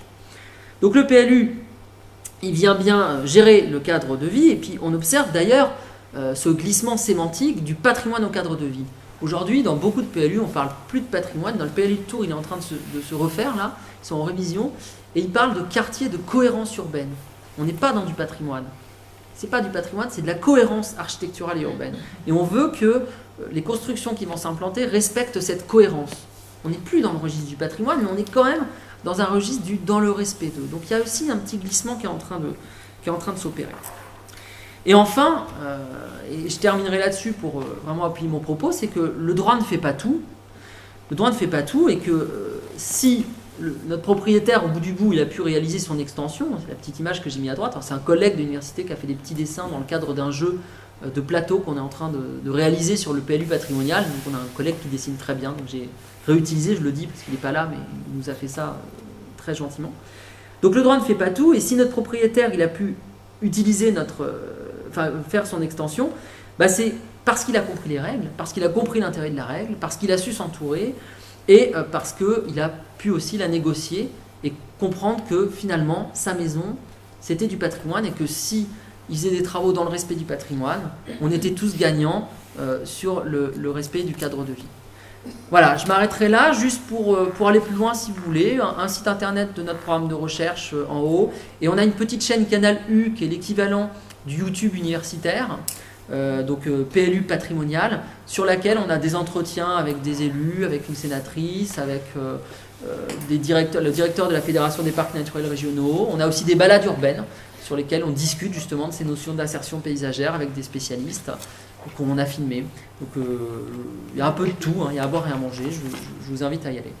Voilà, je vous remercie et si je ne vous ai pas trop épuisé avec mon flot de paroles et la thématique, je me ferai un plaisir de répondre à vos questions, si j'en suis capable.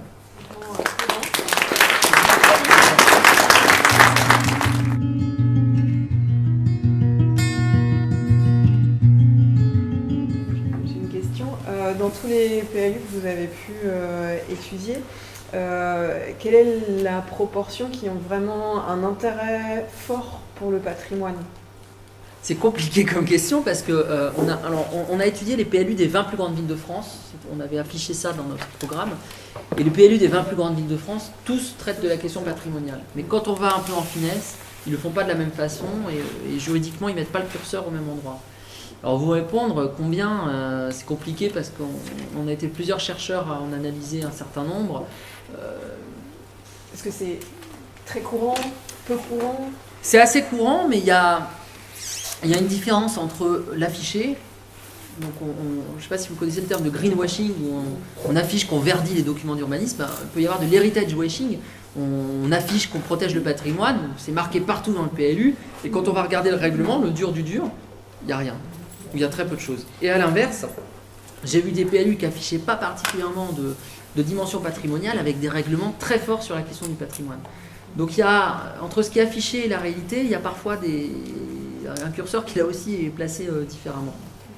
Est-ce que vous envisagez de travailler sur des PLU de plus petites communes qui peuvent nous concerner ? Nous sommes dans un pays d'arrêt d'histoire, il y a pas mal de pays d'arrêt d'histoire en France. Il pourrait être intéressant éventuellement de travailler sur...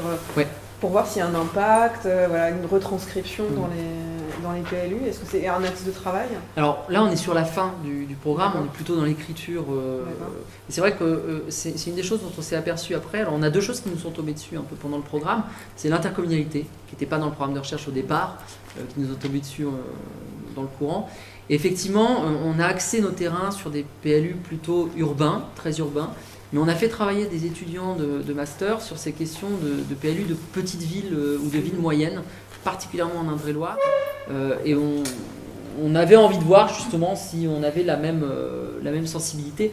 Et en fait, ce qui ressort, c'est que dans les communes plus petites, c'est pas une grande surprise, ce que je vais dire, c'est pas un scoop, mais la question de l'ingénierie et des moyens fait qu'on ne peut pas placer le curseur forcément très haut, même si on en a envie. C'est-à-dire que ça prend quand même du temps. Un chargé d'études qui repère le patrimoine, il arpente les rues, il doit regarder, ou alors il le fait sur Google Street View maintenant, parfois. Il faut regarder, il faut faire des études, il faut essayer de voir un petit peu ce qu'est du patrimoine. Ça prend du temps, donc ça coûte cher.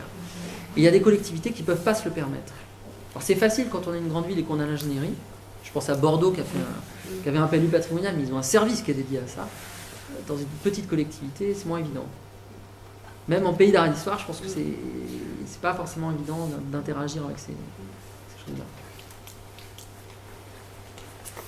Est-ce que les lois de 2014 et l'instauration des PLU modifient quelque chose sur, par exemple, les ZPPLP, AVAP, les secteurs sauvegardés et les périmètres de 500 mètres qui ont été établis avant ? Non, Non, ça change rien là-dessus.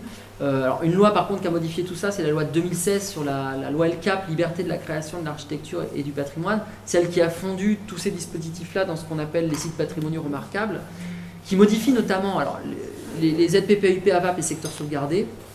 Je vous rassure tout de suite, on a plus modifié la forme que le fond. C'est-à-dire qu'on a changé le nom, mais au final, il n'y a pas grand-chose qui change. Par contre, les périmètres des 500 mètres, aujourd'hui, sont modifiés. On les appelle des périmètres délimités des abords. Donc tout le monde dit des PDA. Et la nouveauté, c'est qu'ils ne font plus 500 mètres. Ils sont tout de suite intelligents. Parce que les périmètres des 500 mètres, il y a un auteur de droit qui dit « les ronds bêtes et méchants ». On fait 500 mètres autour d'un truc, peu importe s'il y a une visibilité plus loin, plus près. Là, ils sont tout de suite intelligents. C'est-à-dire qu'on définit de façon très très fine le périmètre tout de suite. Et la loi Allure sur les PLU intercommunaux change rien à ça. Pourquoi ? Parce que les éléments, les documents de protection du patrimoine, c'est une autre législation, c'est le code du patrimoine, sauf les secteurs sauvegardés qui relèvent du code de l'urbanisme, mais c'est des législations à part. Et donc, elles s'imposent au PLU. Une AVAP, c'est ce qu'on appelle une servitude d'utilité publique, c'est-à-dire un élément, alors je rentre un peu dans le détail, mais c'est un élément qui s'impose par-dessus le PLU. Le PLU doit de toute façon être compatible avec. Donc ça ne change pas la compatibilité du PLU avec ces documents-là. Ce qui est plutôt rassurant d'ailleurs. Il n'y a pas eu des confrontations, il n'y a pas eu des grincements de dents, il n'y a pas eu vous n'avez pas eu connaissance de conflits entre, je sais pas, compétences, l'ABF, monsieur le maire Aussi. Voilà. si. Alors les conflits entre l'ABF et monsieur le maire sont hyper courants, voire très récurrents. Mais je parle bien de la modification des lois de 2014 et 2016. Alors 2014, non, je pense pas. 2016, ça a été une loi assez compliquée qui est le résultat d'un consensus un peu mou, parce qu'il y a eu 2 ans de débat, 3 ans de débat parlementaire sur la question. Parce que, et ça, d'ailleurs ça me permet de dire pourquoi est-ce qu'on a imaginé ce programme de recherche, parce que la loi de 2016, à la base ça s'appelait la loi patrimoine, faisait du PLU patrimonial l'outil de gestion du patrimoine. C'est-à-dire on supprimait les ZPPUP et les AVAP, donc on supprimait les documents de protection du patrimoine, et on disait le PLU patrimonial sera l'outil de gestion du patrimoine. Donc on donnait la responsabilité du patrimoine entièrement à la collectivité locale. Et les élus à l'Assemblée nationale, et en particulier au Sénat, sous la pression d'associations dont j'ai fait partie d'ailleurs en tant que chargé de mission, on avait un discours en disant non, on ne peut pas laisser complètement le patrimoine à la main des élus, parce que s'il y a des élus qui sont très respectueux du patrimoine, il y a aussi des élus qui ne le sont pas du tout.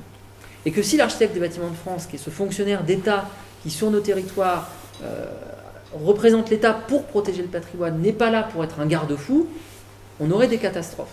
Pas partout, hein, mais il y a des cas où il y a des maires qui ont des projets absolument hallucinants de destruction. Alors, à Orléans, le maire voulait détruire une rue entière pour l'aligner.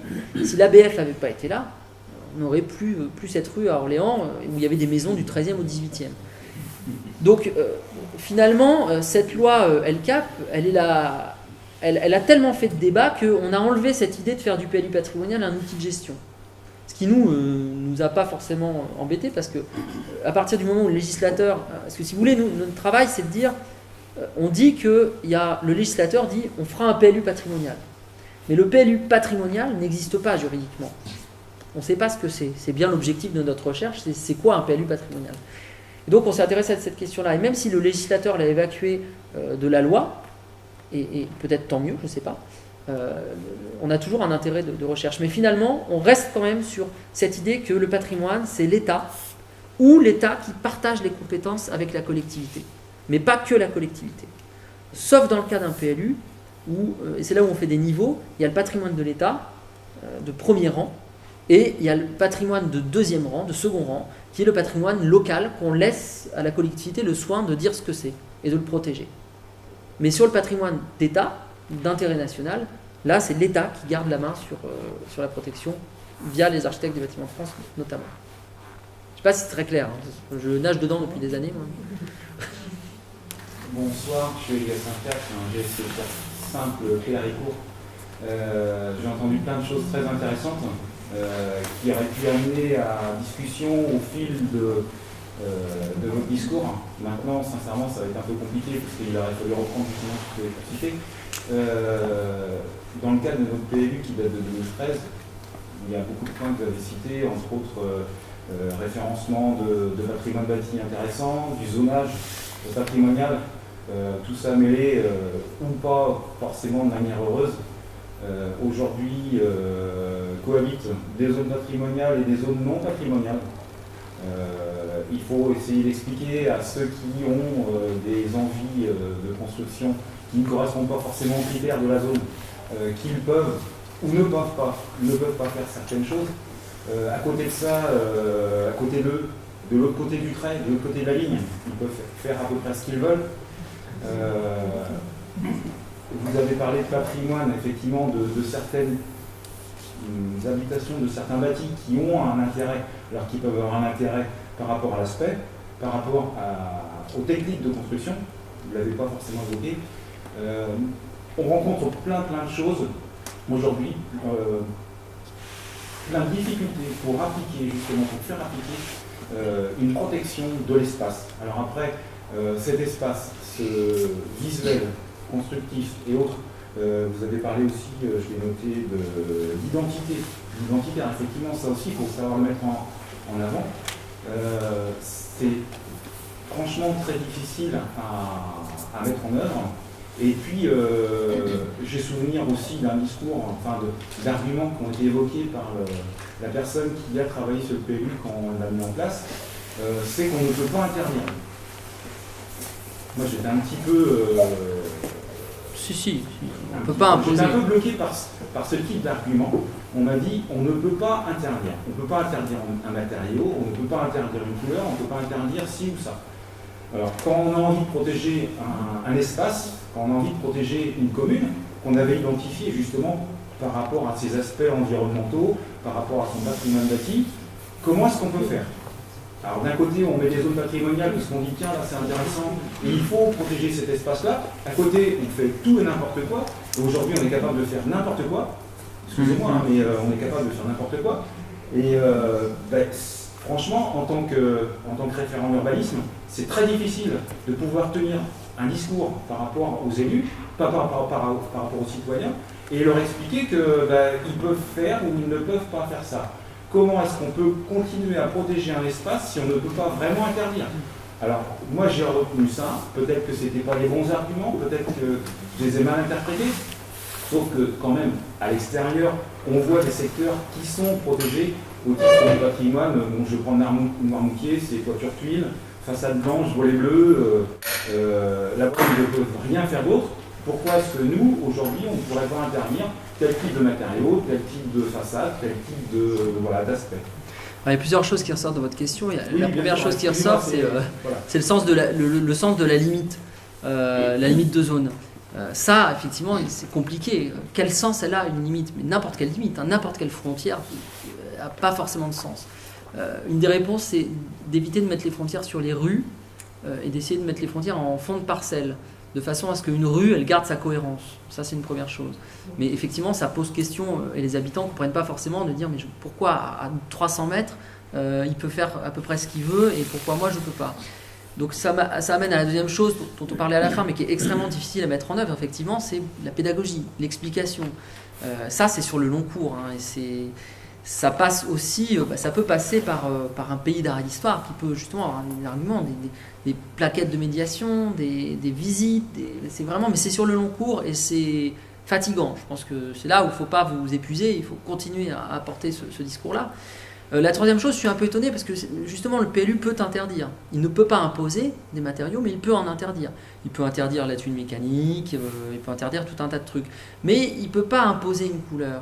Il peut interdire des couleurs éventuellement, mais il ne peut pas en imposer. Et là, ça pose la question des outils. C'est-à-dire que dans votre... Moi, la personne qui travaillait sur le responsable du cabinet nous a dit, alors effectivement par rapport à la couleur, on ne peut peut-être pas imposer, mais par contre, il nous a clairement dit on ne peut pas interdire. Ça m'étonne je prends un matériau typique, le lac acier. On peut l'interdire, le bac acier, dans un Eh PLU. ben, je suis désolé, mais elle nous a dit on ne peut pas l'interdire. Enfin, moi, je lis en tout cas plein de Alors, peut-être PLU que c'était pas la qui bonne l'interdisent. personne, Je pense qu'il y a, oui, il y a un petit souci ou un petit flou parce que justement le PLU peut interdire. Le PLU il définit l'aspect extérieur des constructions. Donc il peut interdire les matériaux, mais il ne peut pas en imposer. Si vous voulez aller plus loin après sur le patrimoine, c'est plus le PLU le bon outil. Le bon outil c'est la VAP. Vous dites qu'il ne peut pas imposer, un architecte des bâtiments de France, il peut quand même malgré tout imposer certaines... Mais il ne le fait pas au nom du PLU. Attention, il ne faut pas confondre deux choses. L'architecte des bâtiments de France, il n'applique pas le plan local d'urbanisme. L'architecte des bâtiments de France, il donne un avis, qu'on appelle l'avis conforme, dans le cadre des abords d'un monument historique. Et il ne se réfère pas à un règlement, lui, il se réfère à sa connaissance, il se réfère à sa propre doctrine. Donc, et c'est ça qui est compliqué à comprendre pour les habitants. Il vient, il passe au-dessus du PLU. Oui. Ah oui. Ah, il a un pouvoir très fort. Le pétitionnaire... J'ai un exemple que je connais parce que j'ai des personnes qui ont fait construire ce mousillon à proximité du pont, à proximité dans le périmètre du pont, même s'ils étaient dans le mousillon, ils n'étaient pas en visibilité. ils sont capables de le voir. On leur imposait des volumes au niveau des ouvertures, une typicité au niveau de la couverture également, qui a été respectée par certains et pas par d'autres. Bon, ça après, peut-être que quand on connaît bien l'architecte, ça passe mieux. Ça se négocie. Hein. Mais imposer une hauteur d'ouverture un peu plus haute que le standard qu'on utilise de manière habituelle, c'est quelque chose qui est franchement absolument pas perceptible par le commun des mortels. Moi, je considère ça comme des délires d'architectes qui franchement sont stériles. Quand vous parlez de le patrimoine, ça a un coût. Ça, c'est le genre de surcoût qui est franchement inacceptable. Là, vous mettez le doigt exactement sur les débats qu'on entend partout, hein, je vous rassure, qui est le pouvoir parfois jugé trop important de l'architecte des bâtiments de France et parfois jugé aussi en dehors des réalités. Effectivement, l'architecte des bâtiments de France, il est en capacité, il est en droit, il est dans son droit quand il demande une couleur particulière, une taille d'ouverture particulière, un matériau particulier, et ce, même s'il y a du surcoût. Et parfois, il ne se rend pas forcément compte que simplement la personne n'a pas les moyens, ne peut pas le faire, ou que ce n'est pas forcément la bonne solution. Et donc, le secret réside dans la négociation et dans le fait de se parler. Mais là aussi, tout le monde n'est pas égaux. Il y a des architectes des bâtiments de France avec qui c'est difficile de négocier, il y en a avec qui c'est plus facile. Le bon outil, en revanche, pour éviter ça, c'est la VAP, c'est le SPR, le site patrimonial remarquable, encadré par un plan de valorisation de l'architecture et du patrimoine, les anciennes AVAP. Pourquoi ? Parce que la VAP, c'est un document qui est négocié entre la collectivité et l'architecte des bâtiments de France. C'est-à-dire que les deux se mettent autour de la table et avec des études patrimoniales, par des cabinets d'études, etc., ils écrivent un règlement à deux. Et ils décident à deux, enfin je dis deux, c'est la collectivité et l'architecte des bâtiments de France, ils décident de la règle tous les deux. Et ils s'engagent à respecter la règle tous les deux. Du coup, quand l'architecte des bâtiments de France rend un avis, il le fait en regardant la règle qu'il a coécrite. Et là, on évite tout un tas de problèmes qui sont justement des problèmes liés à ce que vous évoquez. En fait, c'est des avis qu'il donne au coup par coup. Dossier par dossier, il va donner un avis.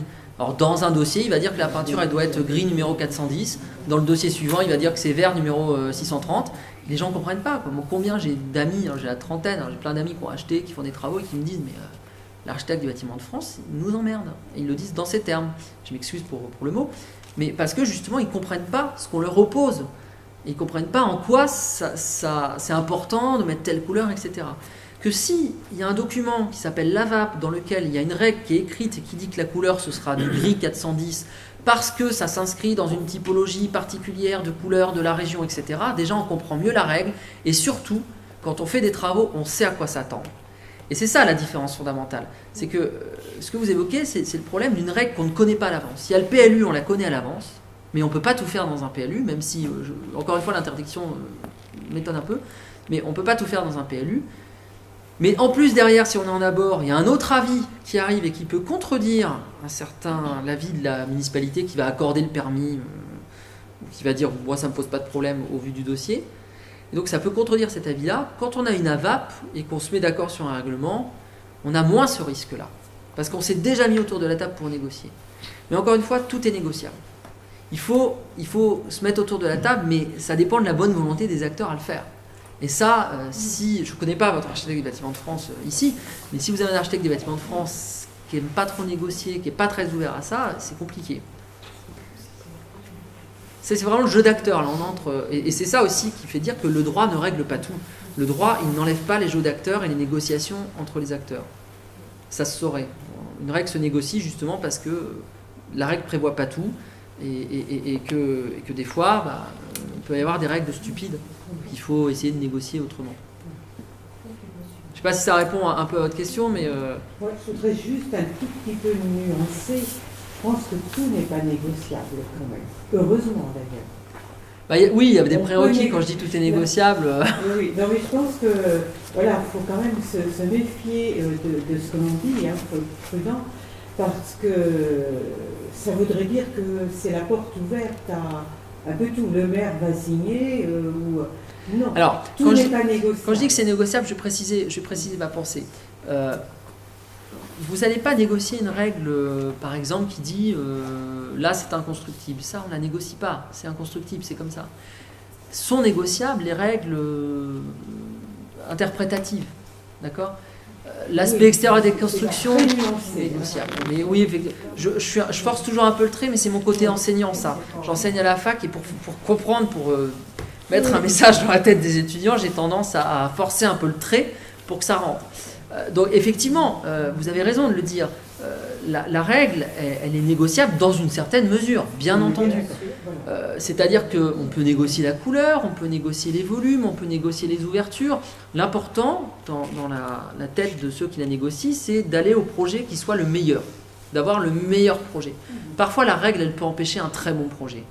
Et l'idée, dans ces cas-là, c'est d'essayer d'adapter la règle, parce que le projet est bon. On est d'accord, mais il faut quand même être nuancé. Parce oui, que vous avez raison. On pourrait voir demain arriver en urbain dire mais on l'a bien entendu, tout est négociable. Non, alors ouais, non. Dans une certaine mesure, je rajoute. Nous, on a essayé de protéger. On a demandé à ce qu'il ne pas être constructible. On a obtenu le contraire. Alors quand vous dites on, juste pour cadrer, c'est qui on ? C'est la country. C'est la country, c'est à la maison aussi, que la photographie. Ah d'accord, ok. Alors vous avez demandé en tant que propriétaire une protection ? Voilà, nous on avait demandé à protéger. On a demandé à ce que le terrain de vigne, se disant c'est une dent creuse, nous avons répondu. Nous, on n'a pas eu le droit de protéger. Ça, c'est un choix. En fait, je comprends, derrière l'idée de la dent creuse, ça rejoint le débat qu'on a eu sur la possible densification. De dire, là, c'est deux enjeux. En fait, typiquement, vous êtes dans un cas où deux enjeux se percutent. Un enjeu patrimonial et un potentiel enjeu de densification. Et si vous voulez, moi, je comprends complètement votre argument. Et je peux aussi comprendre complètement l'argument de dire c'est une dent creuse qu'on peut urbaniser. Il y avait une grille. Il y a une grille. Donc, on nous propose la dent creuse, elle est en possibilité de construire un petit collectif. J'ai pas de réponse à ça, moi. Mais je trouve que lorsque quelqu'un, un propriétaire, veut, est d'accord pour avoir, disons, des restrictions, eh bien, on ne respecte pas. Ça, c'est une négociation. Enfin, ça fait appel à la notion d'intérêt général, qui est très compliquée à cerner, qui n'est pas la somme des intérêts particuliers. Et donc, si la collectivité, alors j'entends des élus en tant que représentants dans la collectivité, au sens noble du terme, ont estimé que l'intérêt général qui prévalait, c'était la densification, c'est celui qui prévaut, donc c'est celui qui prend le pas. C'est un choix politique, tout simplement, sur lequel les deux arguments, à mon sens, sont entendables. Votre argument est aussi entendable que l'autre, certainement. Il y a un choix qui est fait. On n'a pas... Il y avait des gens qui voulaient... nous, on voulait garder la ville, on voulait garder la grille et on voulait garder la maison. Et donc, telle qu'elle est.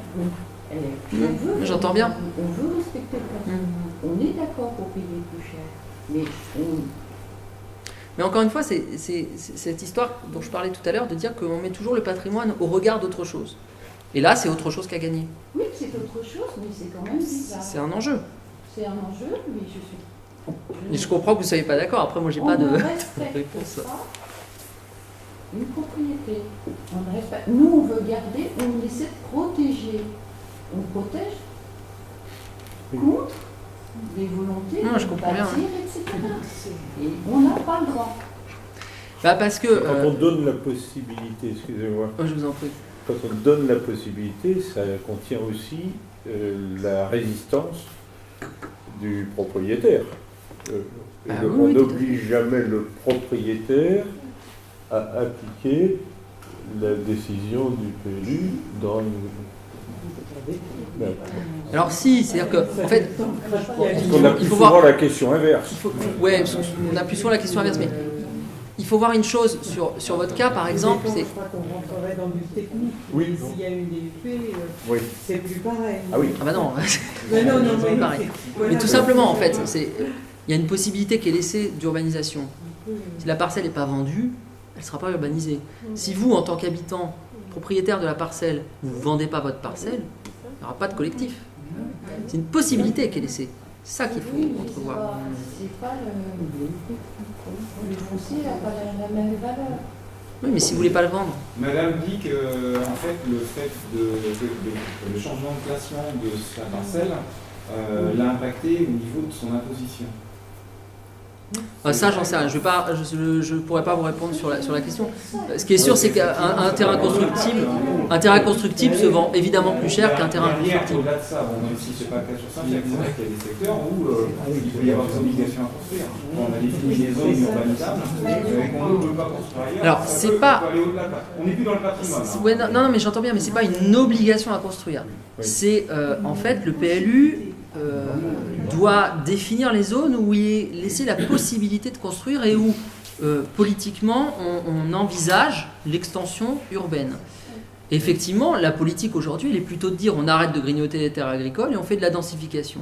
Donc de la densification, alors on a fait le travail, enfin un cabinet a fait le travail sur un territoire que je suis, c'est quoi? C'est prendre un plan et chercher les parcelles sur lesquelles il y a une possibilité de densification. Mais une possibilité de densification, ça ne veut pas dire qu'elle va se faire. C'est une possibilité. On vous laisse la possibilité de vendre votre terrain pour la densifier. Mais si vous, en tant que propriétaire, vous dites non, moi ce terrain, c'est du patrimoine parce que c'est une parcelle, la maison sur sa parcelle, personne ne vous oblige à le vendre. Vous pouvez le garder tel qu'il est. Et finalement, je dirais même que... Garder la Non, jouissance. mais là, en l'occurrence, c'est vraiment une possibilité de construire. Bien sûr. Par contre, la question, est-ce que eux, ils peuvent être impactés par un autre biais, entre autres le biais de l'impôt? Je ne pourrais pas vous répondre sur le biais de l'impôt. Sincèrement, je n'ai pas la réponse à la question. Par contre, vous n'êtes pas obligé de vendre. Sauf si, effectivement, il y a une déclaration d'utilité publique. Mais là, on entre dans autre chose. Moi, je m'interrogeais sur la possibilité pour le citoyen lambda de pouvoir critiquer, modifier les PLU, parce que c'est très compliqué et c'est pas à la portée de tout le monde dans la période de présentation. Lorsque, par exemple, en ce moment, il y a le PLU de la métropole nantaise qui est présenté, mais c'est incompréhensible, c'est très très compliqué. Oui, Donc, oui. quelle est démocratiquement on a une période très courte, on n'y comprend rien, donc je sais pas, un petit peu, c'est un peu une petite farce entre guillemets. Non, mais c'est une excellente remarque. On est très mauvais en France sur la question de la concertation. J'étais encore hier soir à une réunion de concertation du PLU de Tours où j'ai dit à la personne qui l'a fait, parce que je les connais, je dis moi en fait tu nous as fait une réunion d'information. On nous présente un projet qui est ficelé, qui est quasi fini. On dit à l'assistance, quel est votre avis? Déjà il faut comprendre, il faut digérer, il faut aussi se dire qu'est-ce que ça va changer maintenant que les zones sont définies. Donc je suis complètement d'accord avec vous. C'est très compliqué. Alors la concertation, parfois il y a quand même des collectivités qui mettent en place des processus de concertation très intéressants. On évoquait la caravane du Scott dans la vallée du Loir qui a priori est venue ici présenter quelque chose. Donc ça c'était un processus super intéressant. Ça coûte cher à faire une concertation comme ça coûte beaucoup d'argent. Par contre, ça prend du temps, etc. Après, on a des concertations sur 1 mois avec 3 réunions publiques. Ça, c'est le minimum syndical. C'est vraiment le b.a.-ba de la concertation qui relève plutôt de l'information. Et puis, on a aussi l'enquête publique. Donc ça, l'enquête publique, c'est quand il est fixé. Mais alors, sincèrement, je n'engage que moi, et je nuance pas, mais là, je n'engage que moi. Là où c'est, à mon sens, une farce, c'est que, à moins qu'il y ait vraiment un élément qui pose problème dans le document d'urbanisme, on ne va pas trop faire bouger les lignes. Le problème aussi, sur ces questions de participation des citoyens, c'est que le citoyen, alors je ne vous blâme pas en tant que citoyen, hein, le citoyen a tendance à réagir avec ses intérêts individuels. Ma parcelle, qu'est-ce qu'elle va devenir ? Et en fait, ce qu'il faut comprendre, c'est que le plan local d'urbanisme, c'est un document d'aménagement collectif qui fait appel à l'intérêt général. Et donc, il faut que le citoyen aussi soit en capacité de réfléchir à l'intérêt général, c'est-à-dire à une autre échelle que sa parcelle. Et ça, c'est pas facile à faire, parce qu'on ne l'a pas appris, déjà. On ne l'a jamais appris à l'école, nulle part, à réfléchir à ce qu'est l'intérêt général. Et si on prend l'avis de tout le monde, donc la somme des intérêts particuliers, c'est ce que je disais tout à l'heure, ça ne fait pas l'intérêt général. On ne peut pas contenter tout le monde. Parce que tout le monde n'a pas le même avis sur toutes les questions. Donc il faudrait que, et je remarque souvent que dans les réunions de concertation, les gens lèvent la main en disant j'ai un problème parce que PLU, est-ce que je peux toujours faire une extension chez moi ? C'est intéressant, mais c'est un intérêt particulier.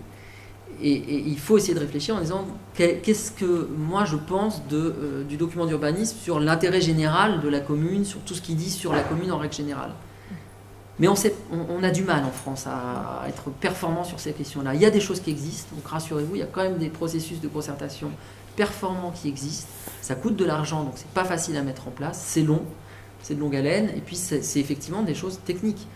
Donc pour saisir le temps de comprendre tout ça, on a souvent des gens qui connaissent déjà bien le propos qui viennent s'exprimer. Peut-être Une autre question là. Je voulais savoir en fait en combien de temps un flux est actif.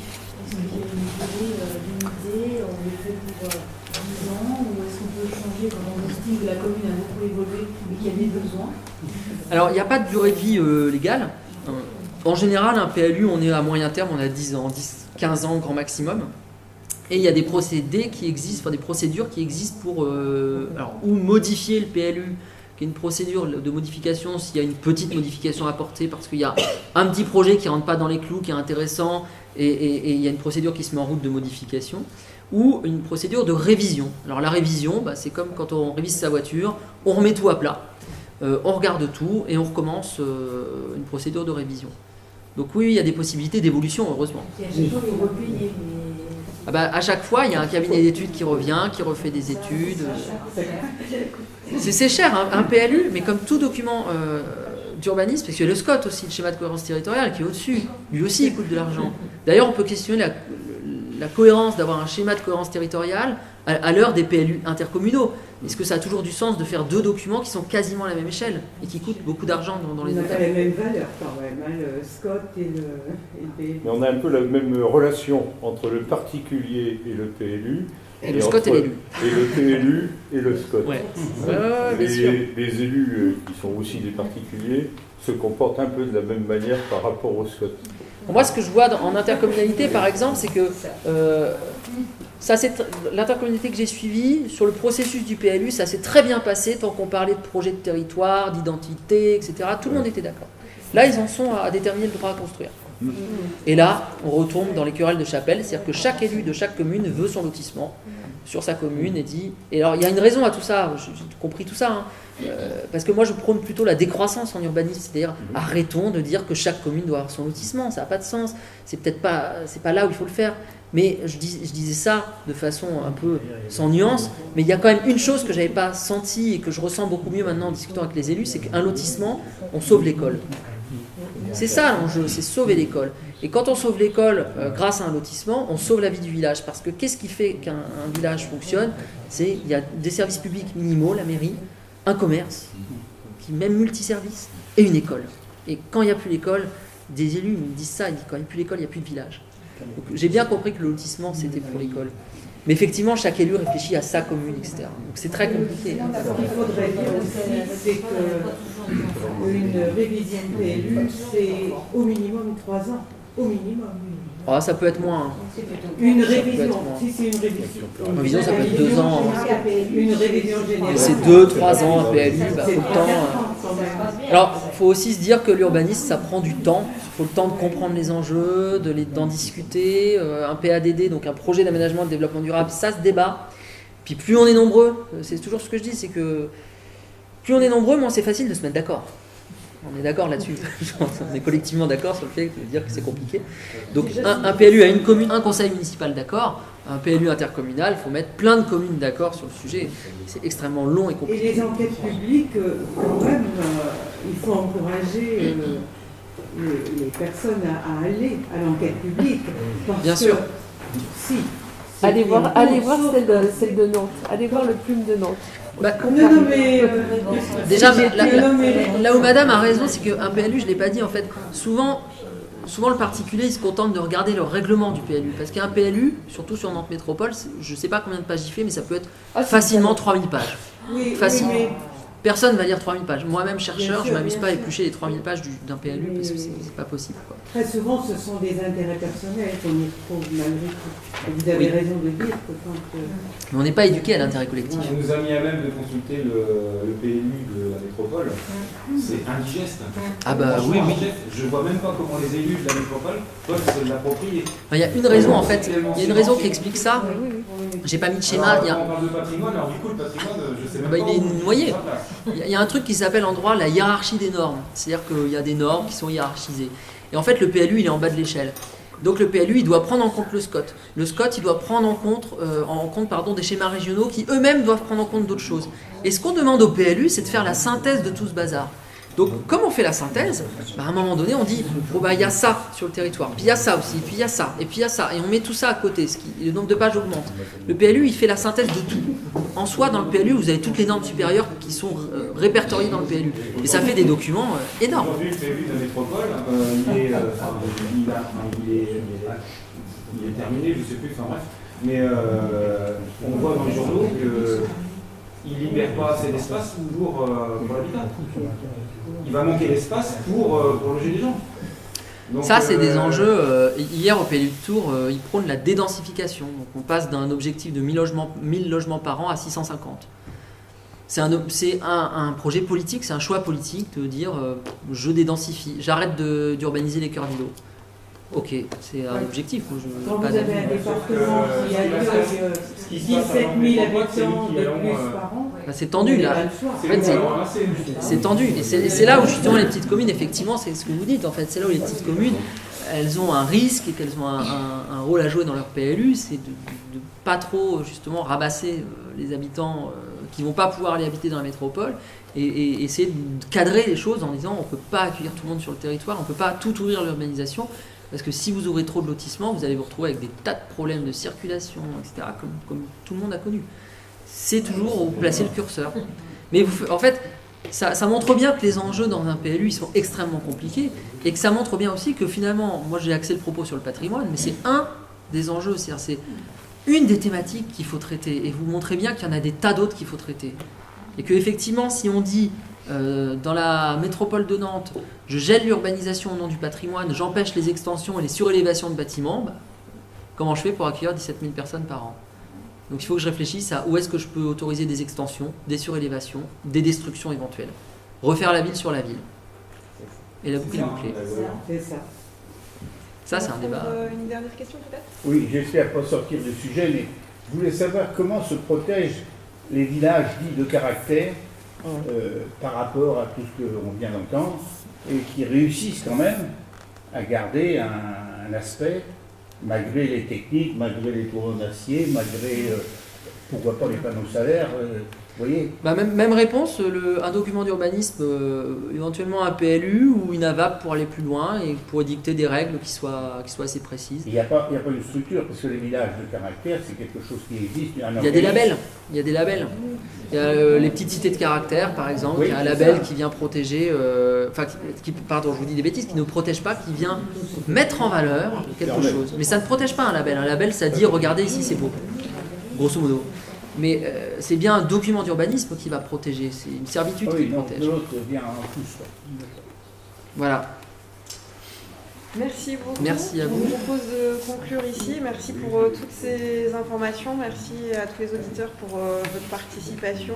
Je pense que c'était une belle soirée avec beaucoup d'échanges et vous avez permis de répondre à un des objectifs de l'Université Survie qui est cet échange, ce regard extérieur sur nos propres pratiques, cet apport qui nous permet d'avancer, de comprendre les choses différemment, puis d'avoir des outils pour aller peut-être plus loin.